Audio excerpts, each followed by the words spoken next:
ඔන්න යාළුවනේ අපි දැන් අර පැන්ටි කපඩ් එකේ පැන්ටි ලෑල්ලේ වැඩ ඉවර කරා පැන්ටි කපඩ් එකේ මෙන්න පැන්ටි ලෑල්ල දැන් ඔන්න සෙට් කරගෙන යන්නේ ඔන්න අපි වැඩේ දැන් කරගෙන යන ගමන් ඔන්න සමන් අයියා තමයි වැඩේ කරගෙන යන්නේ පේනවනේ ඔන්න ඔක දැන් මෙන්න මේ ලොකු ලෑල්ල දැන් ඊළඟට තියන්නේ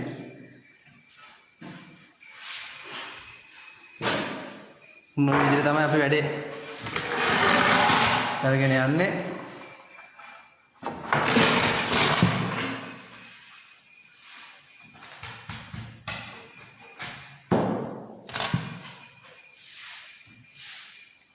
බලන්න යාළුවනේ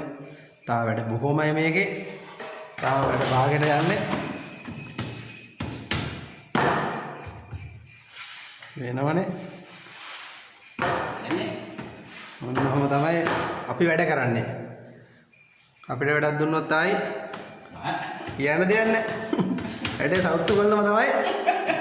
අපි ඒ ආයිති මේකේ තව ඩිසයින් එකක් වදින මෙතන මේ වගේ මේ පැත්තේ ඩිසයින් එකක් යනවා මේ වටේටම නෝ තමයි ඉතින් වැඩ වෙන්නේ යාළුවනේ එහෙනම් මම තිබ්බා